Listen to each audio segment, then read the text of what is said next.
Pick your mans up. And just because people used to come through shooting at us every day. And this block, words can't even explain, man. Can't even explain. Yeah, man. Muskegon Valley, 051 Young Money. Young Money, man. They in the building. 600 boy, LA, man. LA Capone, man. Get it to him, man. OC2 boys, man. Number 9, man. Number 9, the shooter, you hear me? Hey, Ricky, little bitch. Yeah. Fuck is wrong with you? Hey, I am Brick Squad. Brick Squad, boy. Fuck is you talking about, boy? You have to be willing to die or go to jail for 100 years if that's the lane that you're stepping in. You have to understand that whether you 15, 16, you got to think like a man. You know what I'm saying? So don't be in it. Oh, you're not?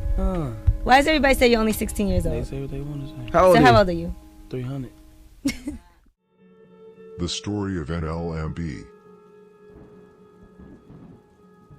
NLMB is based around 77th to 79th, from Essex to Saginaw.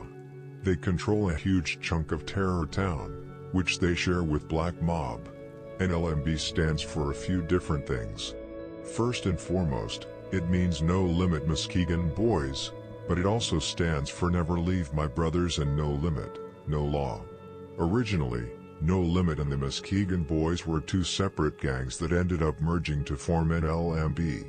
Muskegon Boys started as a small GD set on 78th and Muskegon, right off Exchange. They came out of the low buildings and were officially formed and named by Adoski and Whitebread. What a lot of people don't know is that some of the most famous NLMB members actually started out in Muskegon Boys, including both Fazo and Kobe. Aside from No Limit, Muskegon Boys were cool with CMB because of family ties. They were also tight with Folly Boys because both sets were EBK, and they linked with Tim through family connections as well. If you check EBK Juvie's Instagram, you'll see photos of him with members from Tim, Folly, and ABK, who No Limit is heavily affiliated with. Back in the day, Lakeside and Muskegon Boys were actually cordial. Lakeside was way bigger at the time, with over 100 members compared to Muskegon Boys, who only had around 20. Because they were on good terms back then, some Lakeside members used to claim that Fazo was originally Lakeside.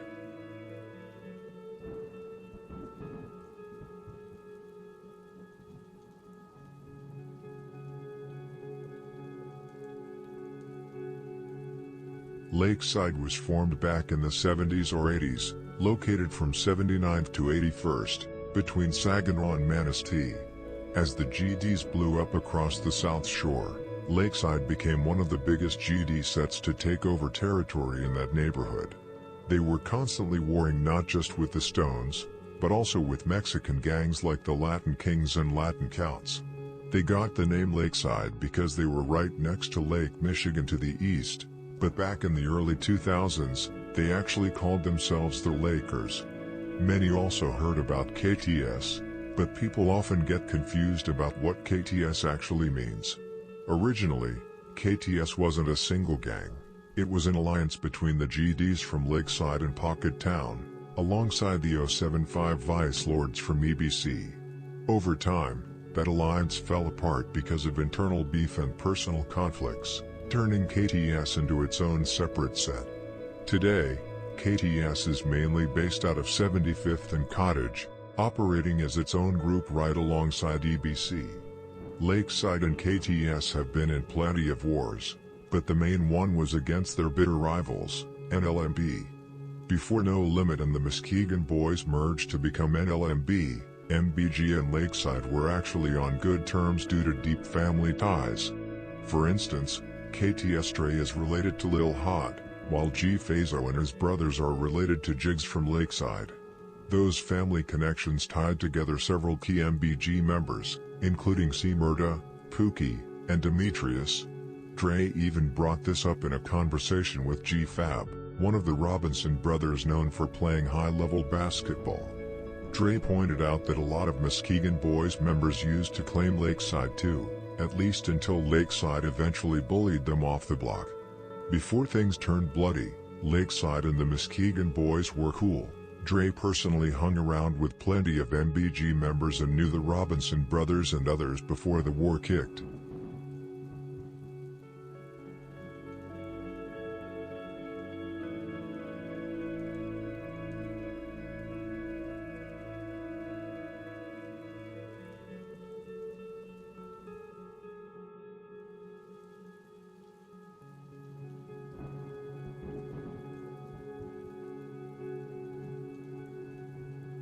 Lakeside basically bullied the Muskegon boys off the block, though the full story was a bit more complicated. Back in the early 2000s, members from both sides were cool with each other, and a lot of them even went to Myra Bradwell Middle School together. Still, the Muskegon boys were often treated like send-offs because their older influence came directly from Lakeside. At their peak, MBG only had about 20 members while Lakeside was hundreds strong, leaving the smaller set with no real choice but to fall in line from 2000 to 2006. Big Earl from Lakeside was one of the original guys behind the alliance between Lakeside, MMG, and DBG, sets that had been around since the mid-90s. The founding leaders of the Muskegon Boys actually came from that original group before breaking off. The real tension started when MBG members began linking up with Long Lost Family and Terror Town and No Limit, groups that were already sworn ops to Lakeside. G-Fazo was reportedly the main link keeping the peace, even as things got extremely tense. Once the situation hit a boiling point, Lakeside started aggressively running the Muskegon boys out of the neighborhood, refusing to let them hang around while messing with their rivals. That constant back and forth led to multiple fights and, eventually, the murders that completely changed the East Side forever.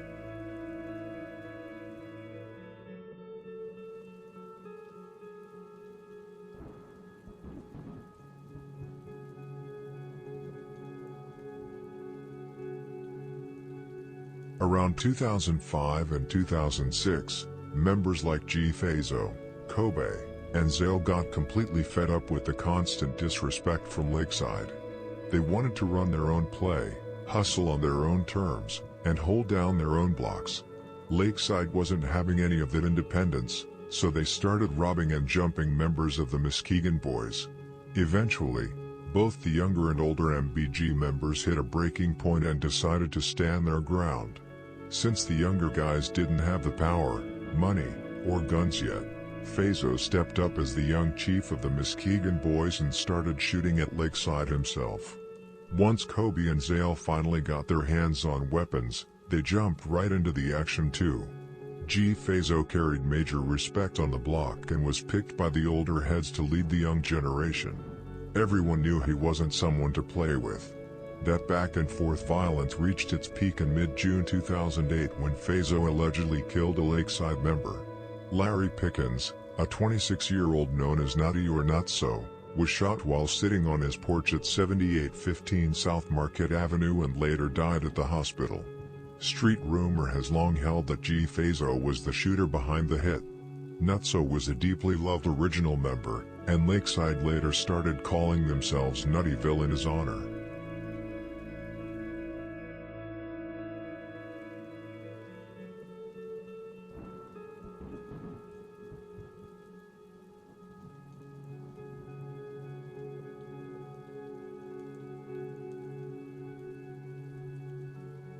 The conflict between Lakeside and MBG was slowly growing, but the streets were still relatively quiet for a while. While there were shootings, robberies, and fights going down, the non-stop back-and-forth killings hadn't fully taken over yet. However, less than a year later, the Muskegon boys lost their prince, G-Fazo. Fazo was one of the few who actually had the heart to stand up and fight back against Lakeside after years of being bullied. Fazion Robinson, known as G-Fazo, was shot and killed on April 12, 2010.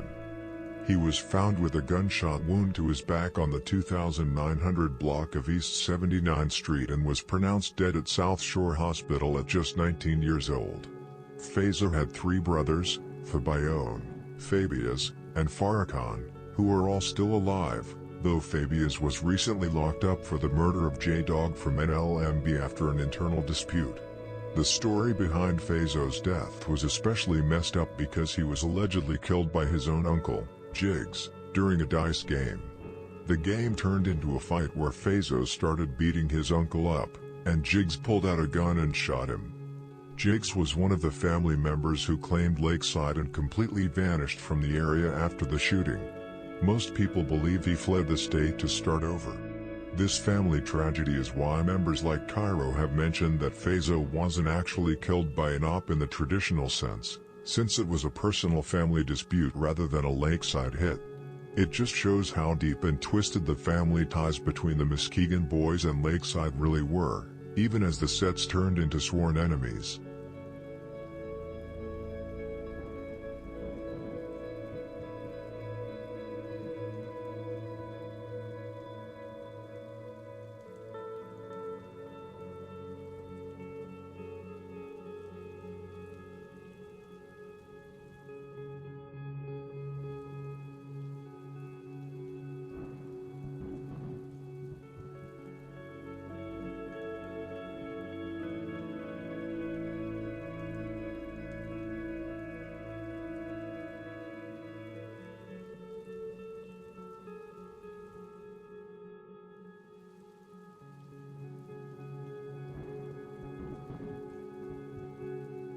Shortly after losing Fayzo, the Muskegon boys lost Sale as well, who was gunned down by police.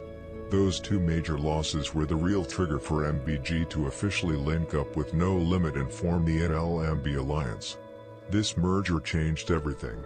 Together, they officially declared war on Lakeside, who was already deep in a beef with No Limit. Even though MBG had deep family ties to Lakeside, they also shared a lot of connections with No Limit, and plenty of members already knew each other. It's worth looking at how the gang structure worked back then. MBG were gangster disciples, which they still are today, while No Limit were Black P. Stones. Today, most No Limit members don't really claim that Stone identity anymore, choosing to claim EBK instead. Before 2004, Terrortown was way more strict. GDs couldn't just walk through the neighborhood freely like they do now. The older Stone and Vice Lord generations didn't play that folks and Stones sharing territory stuff at all. Even though the two sets had ties going back to 2004, it wasn't until around 2005 that Muskegon boys started consistently kicking it in Terrortown. That gap is why you never saw G Fayzo dropping the L for No Limit, and you never saw older No Limit guys like Vito or white folks throwing up the M for Muskegon boys. It was really the younger generation, led by G Herbo, Lil Bibby, and Crazy James, that bridged the gap and turned the two sets into one unified gang. In a way, you could say Lakeside inadvertently created an LMB. By constantly bullying MBG and running them off their block, Lakeside forced a small, outnumbered set to go find protection and real backup elsewhere.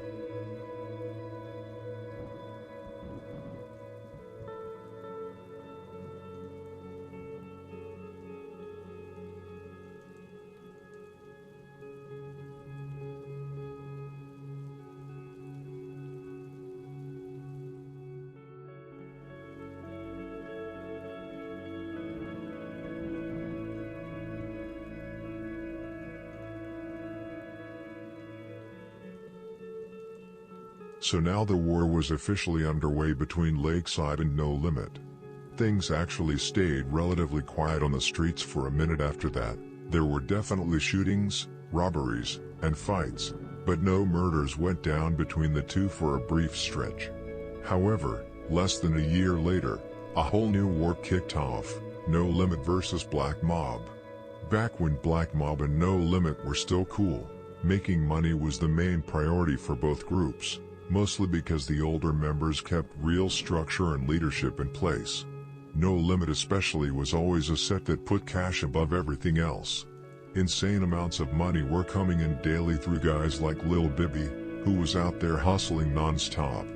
The older members actually taught the younger generation the ropes, creating a tight bond between the age groups that you just don't see anymore. Today, it's mostly lost kids running around shooting at each other. Anyway, No Limit was pushing drugs all across Tarrytown, even stepping into Black Mob's territory. But to do business over there, they had to pay taxes and show proper respect to Black Mob.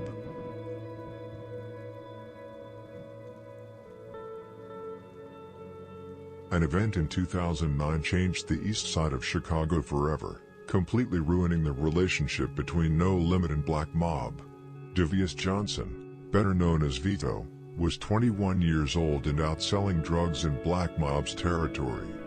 He wasn't paying any taxes to them and showed zero respect while hustling on their turf. Because of that, Black Mob physically violated Vito and chased him off their block. Hell Rel, who runs NLMB today, told Vito to go handle it and shoot somebody from Black Mob. Vito went through with it, but the person he shot at was actually standing with his kids at the time. Doing something like that completely broke the unwritten rules of the streets, and that exact mindset gave birth to NLNL, No Limit, No Law. That single incident sparked a long, bloody war between the two sets that led to countless murders. Just a few days later, the first body dropped. Black Mob wanted direct payback for what Vito did, and Vito ended up being the target. Around 1:20 a.m., Vito was standing on the 7800 block of South Essex Avenue in South Shore, just a few blocks from his house. Black Mob slid into No Limit's neighborhood looking for him and caught him on the street. Boo from Black Mob ran up and shot Vito directly in the chest. Vito was rushed to Advocate Christ Medical Center in Oak Lawn, where he died an hour later. Boo, whose real name is Trinity Walton, was eventually arrested, convicted, and sentenced to 60 years in prison, with the projected release date in 2071. Vito was deeply loved by No Limit, and his memory is still kept alive today, most notably through G Herbo, who constantly honors Vito in his music.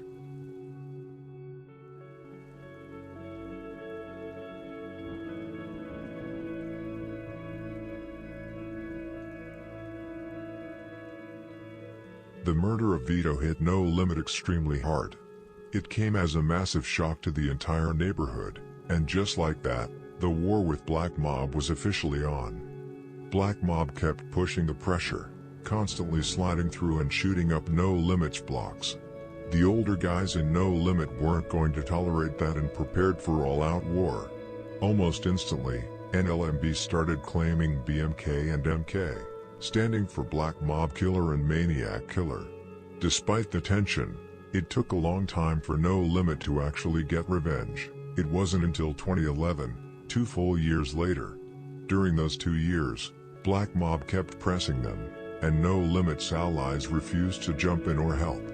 Feeling left out on an island, No Limit officially took on the EBK, Everybody Killer mentality, which instantly sparked new beefs and burned bridges with former allies. NLMB wasn't always EBK. Originally, No Limit was strictly a Black P. Stone set before turning Renegade Stone, which they still heavily align with, even though most of the younger generation just claims EBK now. Today, the set is a total mix. You'll find members claiming BD, GD, EBK, and Black P. Stone all under the same banner. Back in the day, No Limit was cool with almost every set around Tarrytown because they shared the same nation. But once No Limit started kicking off wars with neighboring sets and turning against their own nation, those different East Side gangs began linking up to fight No Limit together. Even against a massive alliance, No Limit remained by far the most resourceful gang on the East Side, both in terms of deep pockets and sheer numbers.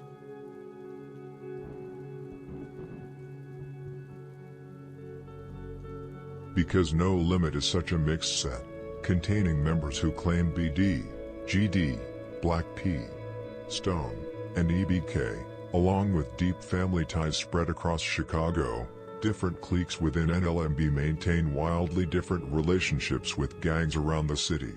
A prime example was G Slim, who was the uncle of Melly and Wu from 051 Young Money. Through G Slim's connections, several No Limit members were on good terms with 051. There's even a well-known photo of Lil Bibby and G Squeak kicking it with Melly. Bibby managed to stay cool with almost everyone, including O'Block, Lamron, Front Street, 600, and 051 Young Money, because he rarely got involved in street beef that didn't directly concern him. On the flip side, you have guys like Mineski, G Herbo, and Mally, who heavily push GDK. Then there's Doo-Wop, who also claims GBE and isn't cool with 051 at all, given their intense wars with O'Block, 600, and Front Street.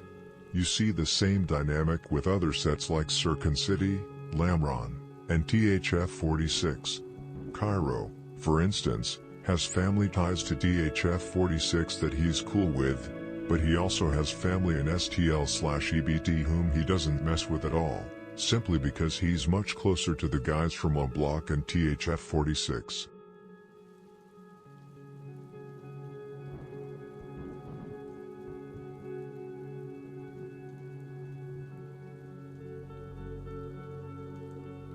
An interesting aspect of NLMB's history is that nearly all of their most notorious shooters came up directly under G. Gill, one of No Limit's top leaders. Gill was a shooter and enforcer who was sentenced in 2012 to 20 years in federal prison for narcotics and illegal firearms. While G. Gill controlled 79th, G. Bull ran things over on 78th. Even though everyone came from the same gang and both leaders were cool with each other, they mentored the younger generation with completely different mindsets. G. Bull was strictly about making money, and that hustle-first mentality passed directly down to his apprentices. He mentored members like Lil Bibby, G-Money, White Sean, and G-Nusky. Today, Lil Bibby and G-Money are multimillionaires and the founders of Grade A Productions, the record label behind stars like Juice WRLD and the Kid Laroi. Their brother, White Sean, is also doing well and focuses strictly on his family and cash. G. Gill, on the other hand, brought up the set's most aggressive shooters, including Jock, J. Ski, Mansky, G. Herbo, Mad Max, Mally, Cairo, and Mineski. Gill was named by the FBI as a general of No Limit, and court documents revealed he admitted to shooting at people on 5 to 10 different occasions, believing he hit his target roughly half the time. Gill joined the Black P. Stone Nation in grade school and had prior convictions for a drive-by shooting that killed one person and wounded 4 others, as well as aggravated battery of a Chicago police officer. Gill's heavy influence on NLMB shooters was clear back in 2016 when Mad Max posted a photo of G. Gill on Instagram, saying Gill taught him everything and showed him the ropes in the streets. A No Limit affiliate commented in agreement, saying Gill definitely had him under his wings.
Two other major leaders from No Limit were White Folks and Big Wet. White Folks, also known as The Last Don, passed away in 2011 from complications related to injuries he sustained when he was shot back in 2006, allegedly by Lakeside. White Folks was an uncle figure to Mad Max, Mineski, and Cairo, and while guys in the streets throw the word uncle around loosely, family by blood or not, they were all extremely close to him. The other key leader was Big Wet, father to Lil Wet. Big Wet was a highly respected, heavily active member of No Limit with a massive reputation. Throughout his lifetime, he racked up 4 dozen arrests, including being charged with first-degree murder on 2 separate occasions. Tragically, Big Wet was killed in a hit carried out by Shooter Shells and Trap Mo from Black Mob. Just one day after his father was killed, a notorious incident went down where 4 men were shot to death inside a restaurant, leading to Lil Wet getting hit with 4 counts of first-degree murder. Lil Wet ultimately beat those charges and was released. Whether he actually did it remains a massive topic of debate. Given how high-profile the quadruple murder was, it's hard to believe the police and prosecutors would let him walk if they had solid evidence, making a strong alibi the most likely reason he beat the case. Even Lil Don from Pocket Town rapped about it on a now-deleted track, taken down due to his own legal situation, where he told Lil Wet to stop claiming those 4 bodies because he didn't do it. Regardless of what really happened inside that restaurant, Lil Wet is widely considered one of No Limit's most active members. The name Drench Gang literally stems from his nickname, Wet 'em Up. The police themselves noted during his arrest that he was already well known to law enforcement and certainly no stranger to firearms, with street rumors heavily linking him to various other situations across the East Side.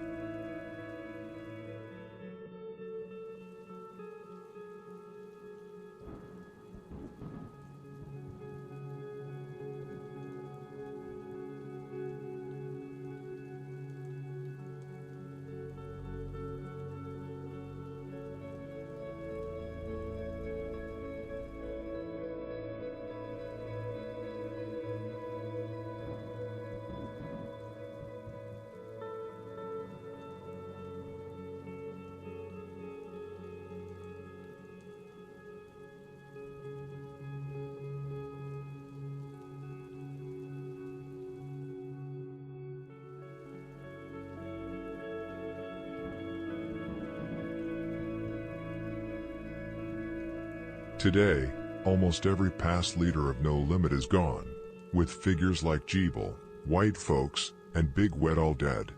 G-Gill is the main exception following his release. Nowadays, No Limit is run by Hellrail, also known as Rugatti, from NLMB.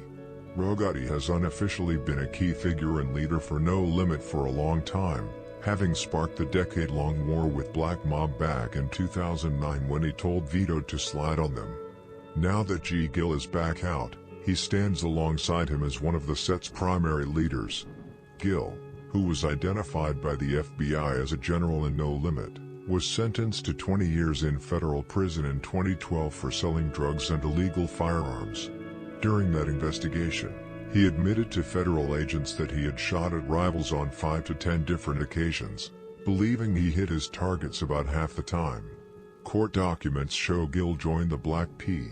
Stone Nation while still in grade school and was later convicted of aggravated battery with a firearm and aggravated discharge of a firearm stemming from a drive-by shooting that killed 1 person and wounded 4 others. He also holds a conviction for aggravated battery of a Chicago police officer.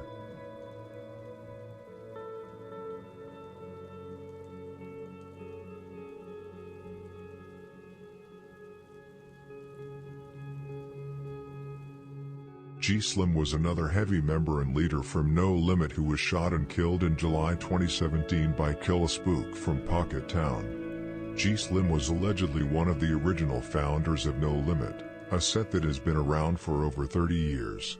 On top of his status on the block, he was the uncle of both Melly and Wu from 051 Young Money, was very close to Kurt Mack from Dro City, and even had ties to Boosie Badazz. In June 2017, Melly allegedly killed Lord from Pocket Town / Quiet Money. The two were actually friends, but according to Lord's mother, Melly backdoored her son for money to bail his little brother Wu out of jail. Melly was eventually arrested and charged for the murder, though he was released due to a lack of evidence.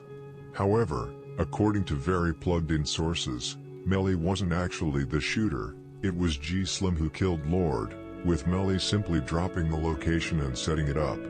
Lord was an old head from Pocket Town with deep ties to King Rico and Lil Lay, So it made total sense why G Slim wanted him out of the picture, likely paying Melly to line it up.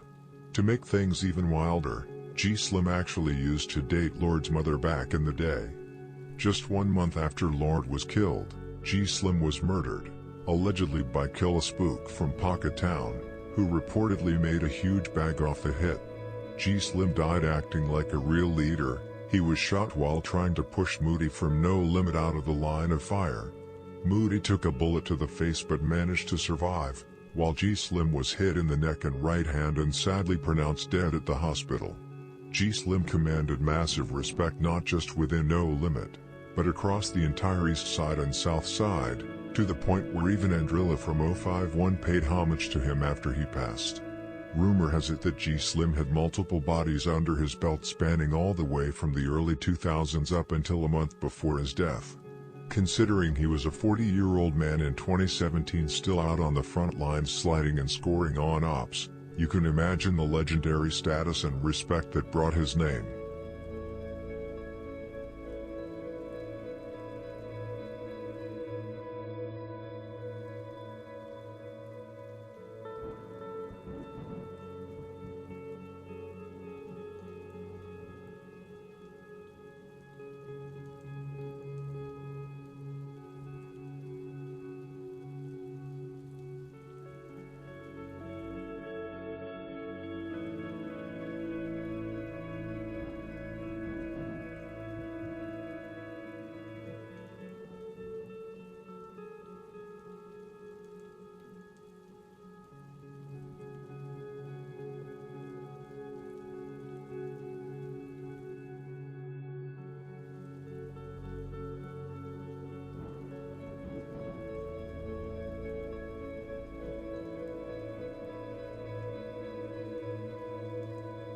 You can say whatever you want about these leaders teaching young members the ropes of the street, guiding them on how to sell drugs and run drills.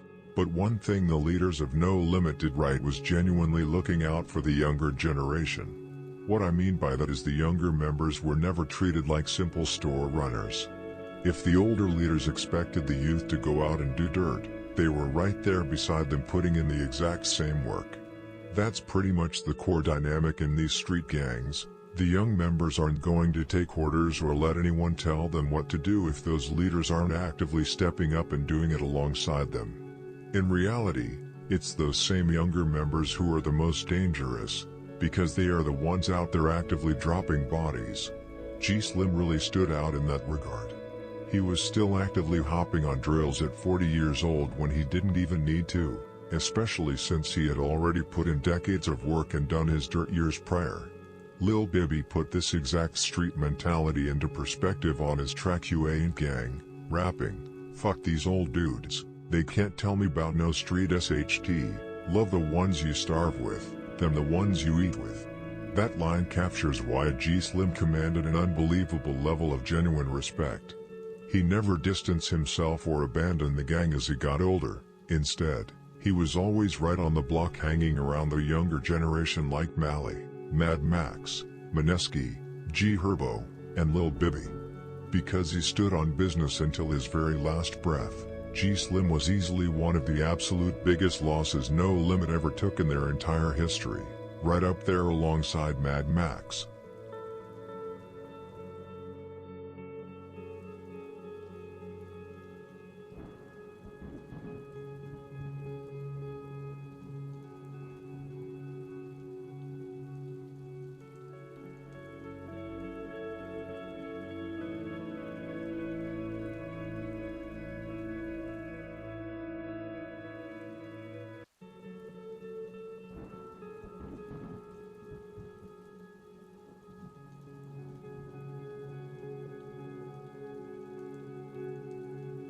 All of this history really paints the picture of why No Limit operates less like a standard street gang and more like a massive, tightly knit family.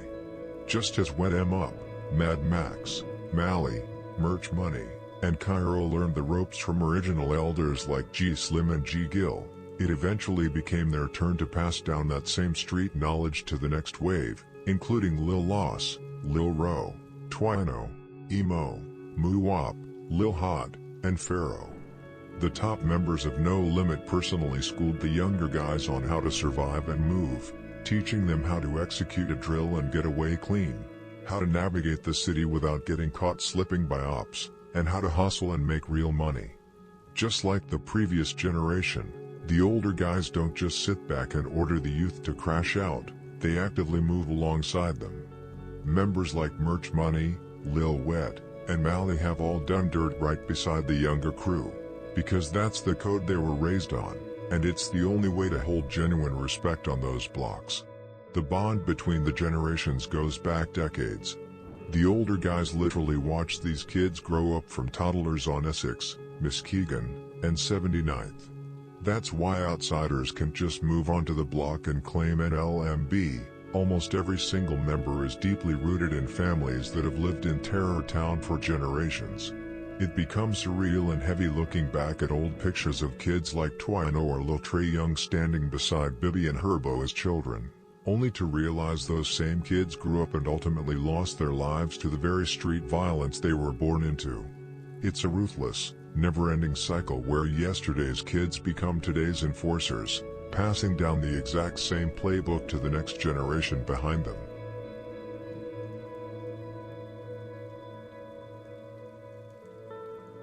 Continuing with the timeline, just a month after Vito's assassination, No Limit took another devastating hit with the loss of another major figure, Prince Chico.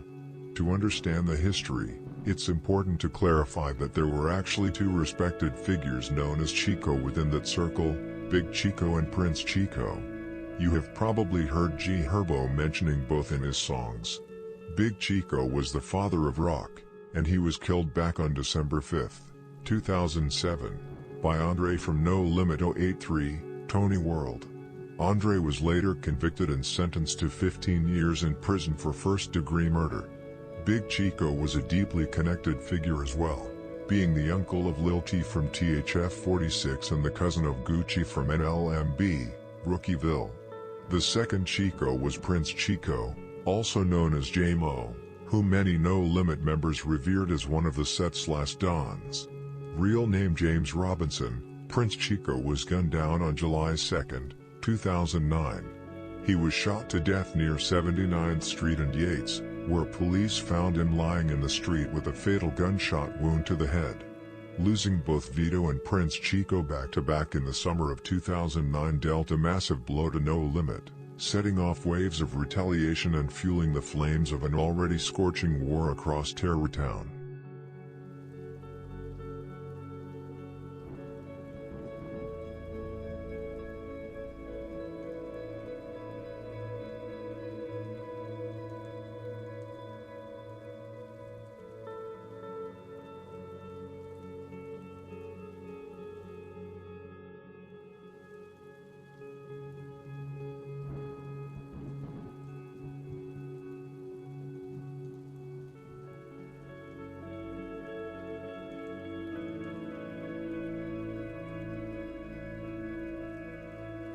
Back to the war with Black Mob. There was a major reason why No Limit eventually went completely wild on them, constantly riding through and tearing up their blocks. For the longest time, the seniors in No Limit, most notably Jeff Fort's nephew, were actively trying to prevent a full-scale war with Black Mob. They worked hard to maintain structure, enforce discipline, and keep things relatively calm across Terror Town. However, that line of defense completely broke down in June 2011 when a massive federal and local sweep led to several arrests in Terror Town, with Jeff Fort's nephew among those taken down. With the old heads locked up, there were no senior figures left to hold the leash or stop the impending bloodbath. With the structure gone, the younger generation of No Limit immediately went looking for revenge. Just days after the mass arrests, No Limit struck their first heavy blow against Black Mob. Pistol P from NLMB allegedly caught Hakeem from Black Mob on the 2400 block of East 75th Street, pumping multiple shots into him. Hakeem was rushed to Northwestern Memorial Hospital, where he was sadly pronounced dead at 11:20 a.m. 5 months later, the war claimed another life. Allegedly, Cratehead from No Limit, who was really the walking definition of EBK, caught 18-year-old Rayvon from Black Mob near a bus stop on that same 2400 block of East 75th Street. According to street rumors, Cratehead walked up, shot him in the back of the head, and fled the scene. Rayvon was pronounced dead shortly after at Northwestern Memorial Hospital. What a lot of people overlook is that Rayvon was heavily rumored to be the same Black Mob member who had shot Crazy James back in 2010, making his death a long-awaited piece of retaliation for NLMB.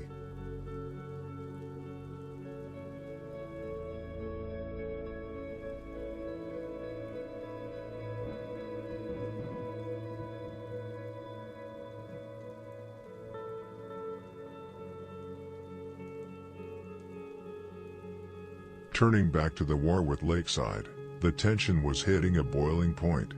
We've reached one of the absolute biggest incidents in the entire conflict between Lakeside and NLMB, the double murder of Rock and Alamo, along with the attempted murder of 5 other members, including Rashad G. Farrow, and Wet M Up.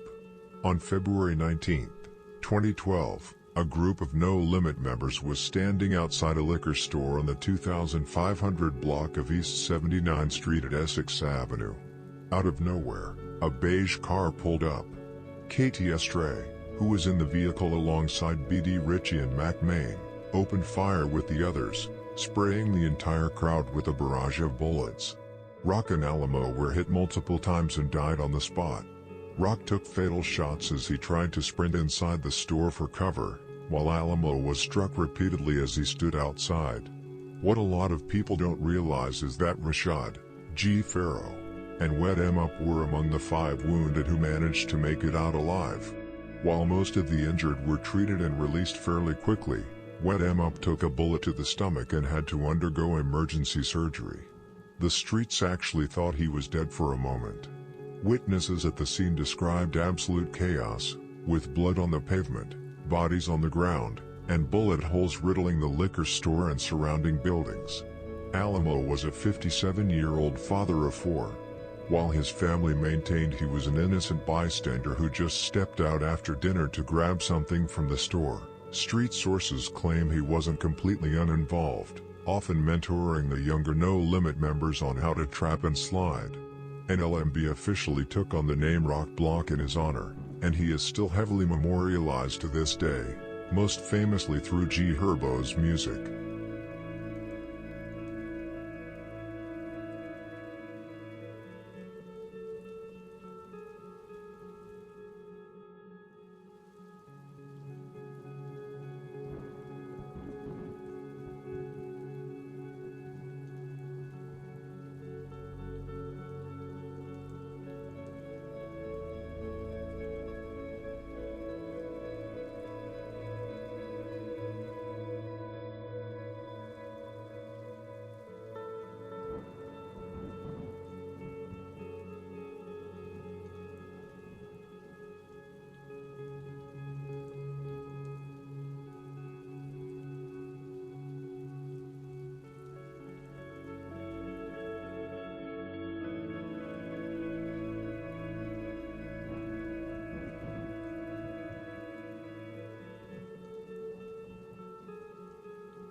Not long after the double murder of Rock and Alamo and the 5 failed attempts, No Limit got hit with another mass shooting. This time, 8 people were shot, but luckily everyone survived. Lil Bibby actually talked about this during a DJ Vlad interview back in December 2013. You could tell by the way he was talking about it that it really messed with him. Bibby didn't get hit himself, but he said he had to watch all his homies lying on the ground, wounded after a passing car opened fire. According to the police, 2 people inside a driving car sprayed a large crowd on the 7800 block of South Essex Avenue. All 8 people who got hit ranged from 14 to 28 years old. G Herbo was one of them, taking a bullet to the foot. The other No Limit members shot that day were Pat, Ramo, G Pharaoh, Marty, Merch Money, and Mally, with G Pharaoh taking 5 shots to the leg alone. About an hour after the shooting, a dozen police cars rushed from the block over to the South Shore Motel on 8101 Stony Island Avenue. Cops with rifles completely surrounded the building thinking the shooters were hiding inside. Nearby, they found a car tied to the suspects that was full of bullet holes with blood on the hood. Police even followed a trail of blood leading right from the car to one of the motel rooms. By 1 a.m., SWAT called off the standoff after clearing the room and finding nobody there. Surveillance footage showed 2 guys slipping out right before officers got there, though they did leave 2 guns behind in the room. Police later told reporters that 2 warring factions of the Black P. Stones had been going back and forth for about a month leading up to the shooting on that exact block.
No Limit didn't let that mass shooting slide without retaliation, responding with the exact same tactic. Just a day after their members were hit, G Herbo posted on Twitter telling his followers to go follow the shooter No Limit Mineski, following it up by tweeting that he just got off the phone with the shooter and told him he needed to see something on the news. 2 days later, No Limit got their revenge, and Herbo tweeted about it again, saying his aunt had just called to tell him 3 people got shot on D5, referring to 75th Street, Black Mob's territory where Herbo's aunt lived. Street rumors point to Boogie and G Mineski as the shooters in that situation, the same ones Herbo had been in contact with just days prior.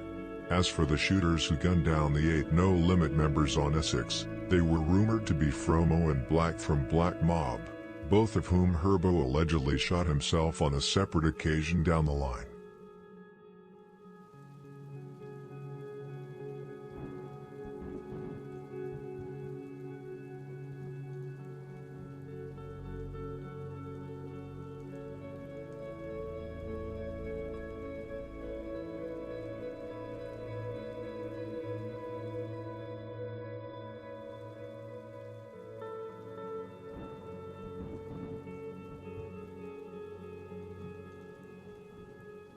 Following these incidents, a high-profile situation went down on October 24, 2012, that would go viral on YouTube as No Lack in Part 3.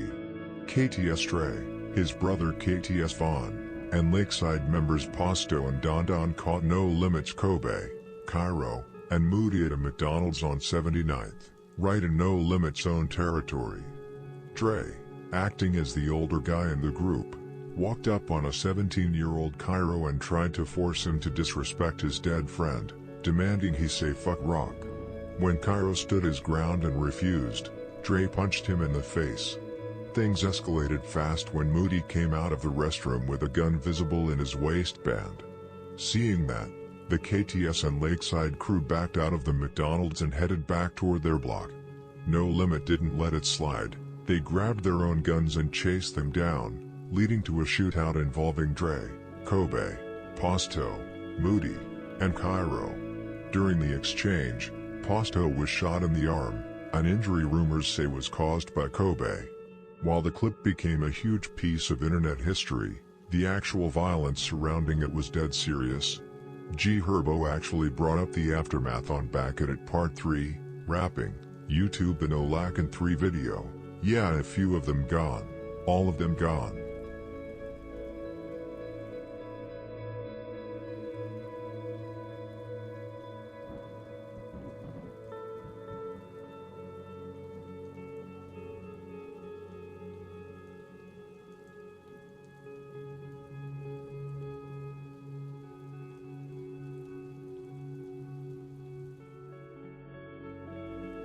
Dre and Mac Main from Lakeside retaliated against No Limit on October 29th, just a week after the McDonald's situation where Posto was shot.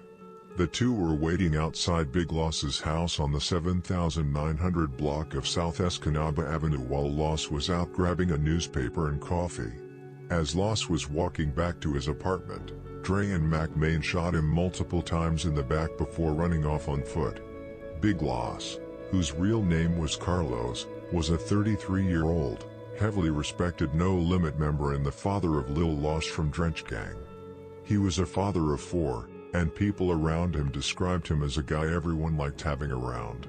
A longtime friend, Leonard Thomas, claimed Carlos wasn't in the streets and stayed focused on his family, mentioning they'd been close since age 7 and grew up watching Chicago Bears games together.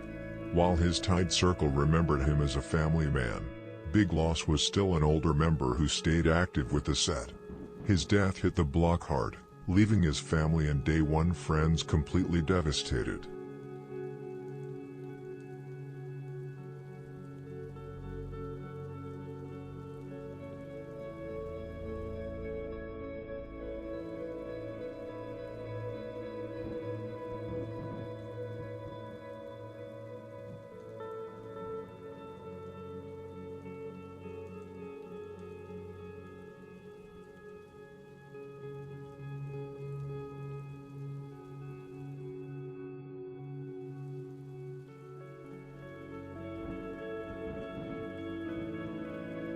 On November 10, 2012, No Limit caught their retaliation against Lakeside, leading to the death of Bud, a young member who was deeply loved over on Lakeside's side.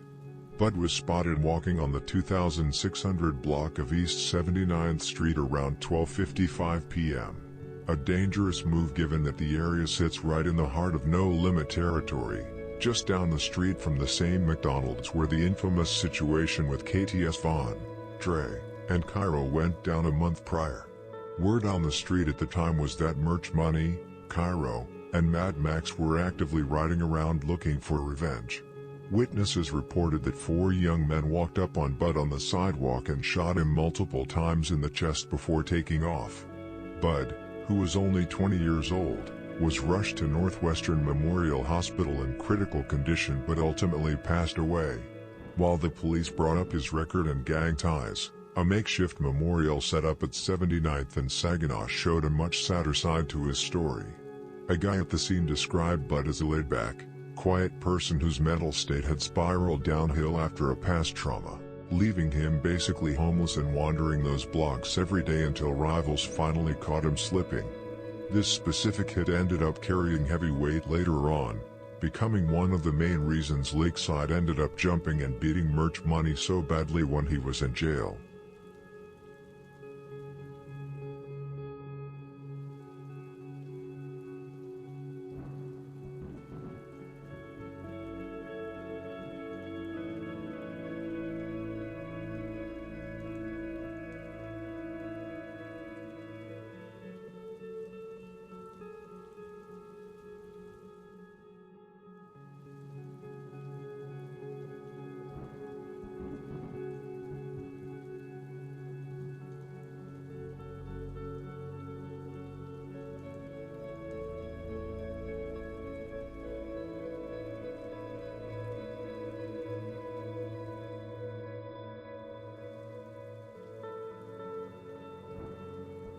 We have now reached the infamous summer of 2013 in this story, the summer where bodies were dropping left and right in both directions, a relentless back and forth that kept going all the way until the end of the year.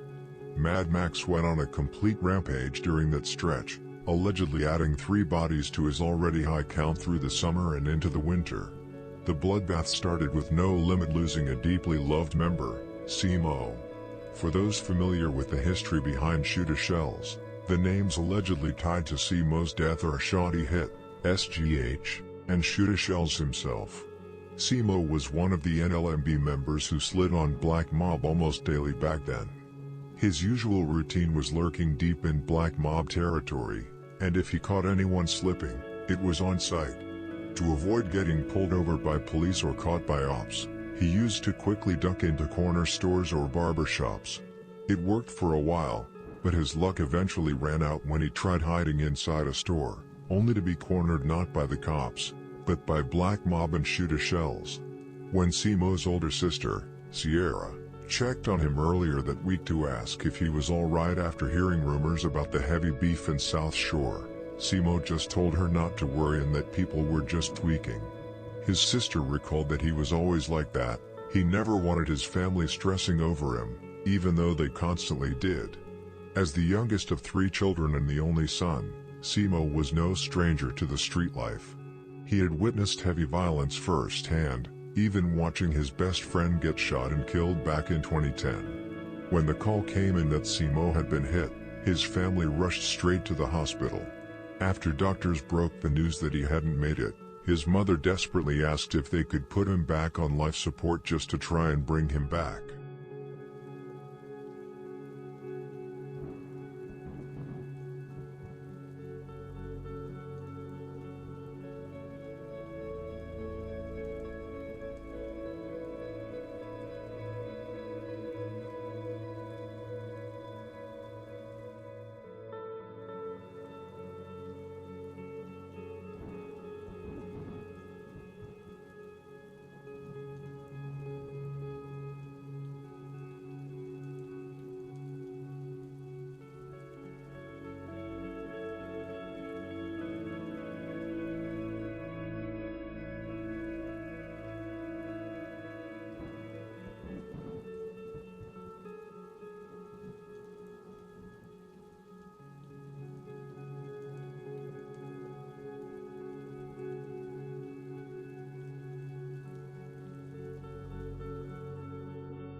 This kicked off 2 bloody months in the summer of 2013.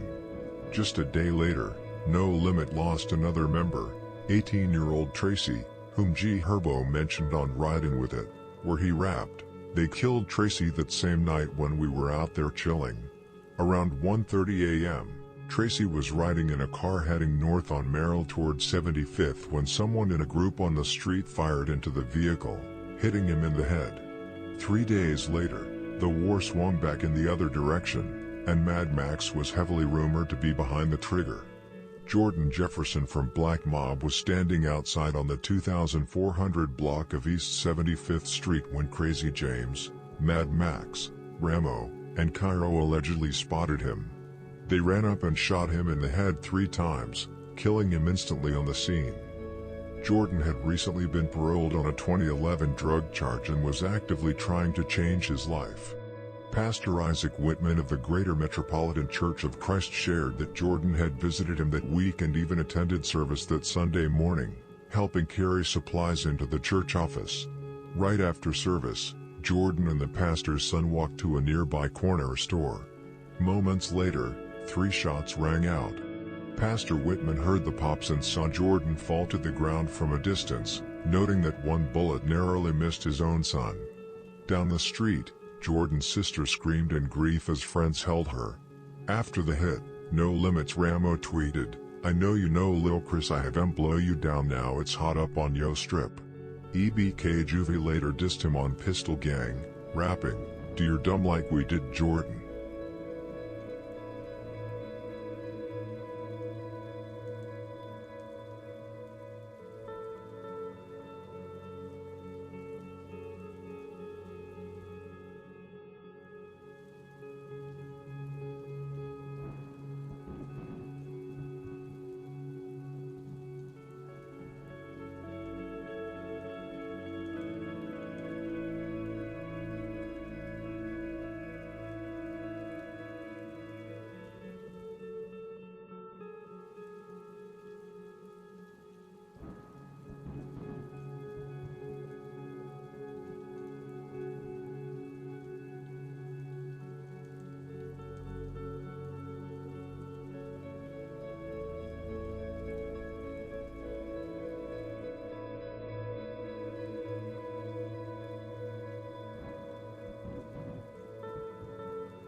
Thank you for watching this video.